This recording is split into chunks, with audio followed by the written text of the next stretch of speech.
In this video, I'm going to talk about the disadvantages of having a great memory. So stay tuned. Hi, it's Tansel here, 4-time Australian memory champion, helping you learn faster and better. If you think this stuff's helpful, please subscribe to the channel and like the video as well. So thank you very much for that. Now this video may seem a bit controversial. Why would having such a great memory be a disadvantage? Let's look at it in one way. When we're trying to make things more memorable, what do? We use all our senses, we use emotion, we use things like color. I mentioned that in my previous videos of making something memorable so that you've got some sort of emotional attachment to that. However, how could that be a disadvantage?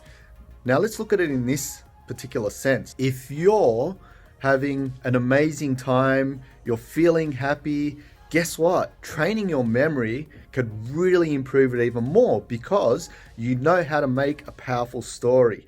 And if you're experiencing happiness, guess what? You're going to make that happiness moment, if you're actively using your memory skills, to make that moment even better. Now the issue here is that if you're having a down moment and if you're experiencing any sadness, anxiety, depression, stress, guess what's going to happen? That story in your head is going to get a lot worse. And what I mean by that is whatever you're feeling in that particular moment, those feelings are going to get exacerbated. They're going to be exaggerated even further. So it's going to dig you down a lot deeper into that state. So if you have trained your memory to make really good stories, then you're going to make really good stories in a negative way. So how do you combat this? Now, I'm going to talk about 3 things in this video to combat that. And the first thing we're going to be talking about is, number 1, being aware that you're in this state.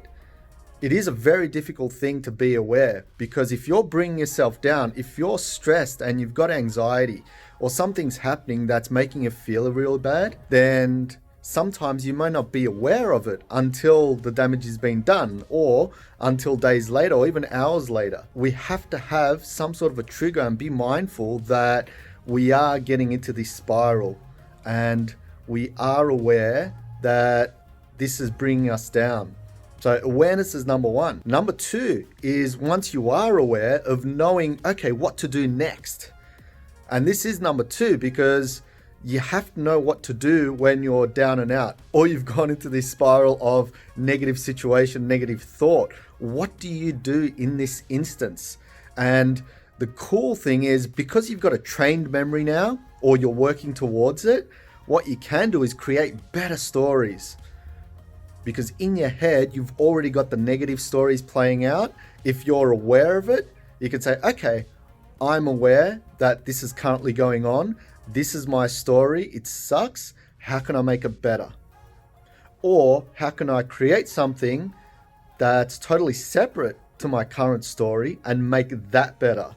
Now, the problem here is that if you don't make this newer story more powerful than the current one, which is a negative one, then it's not going to work for you. Why? Because the negative one is still very powerful and it overrides everything else. And the reason why you need to make the other story, the newer one, more powerful is so that it can not necessarily override it, but it can give you something to focus on. So it refocuses your energy, refocuses your mindset, and reframes it in a way where this almost becomes insignificant. You know it's there, the past sort of anxiety and stresses, you know it's there, but this new thing is even more exciting, and that's what you're going to go towards. So having something like a vision or something to work towards, or something with meaning, something with excitement, is generally good in this area. So that's number 2. And finally, number 3 is reminding yourself that this is an ongoing situation, right? You're always going to be down, right? And it's about knowing how to manage the situation. We're looking at managing. So if something negative happens, there's going to be a time period until you realize what's going on, right? So you're going to be mindful of it. Then you know how to change it. But know that this is always going to happen. And by constant practice, by improving your memory skills, your story making abilities are going to get better and better and override the negative ones. So that's what we're hoping for anyway. Now, I know we're human beings at the end of the day. It's not going to be that easy, and we're going to fall into a lot of traps. But believe me, the more you work on these positive stories, the better you'll get at. Now, I'm not saying to try and ignore the negative and just make a positive one. It's not as easy as thinking positively. Why? Because this negative could be really hurtful. It could be something you can't avoid. Don't try and avoid it, right? Keep it there. But all I'm trying to say is create another story that is something that's exciting you. Something that's exciting, something that you're really looking forward to, so that it gets you moving in the right direction at least. And while you're in that frame of mind, maybe you can manage that previous issue a lot better. So that's the whole goal, is to be in a better mind frame. So think of those three things. Hopefully that's helped in this video. If you do have any questions, feel free to ask me in the comments below.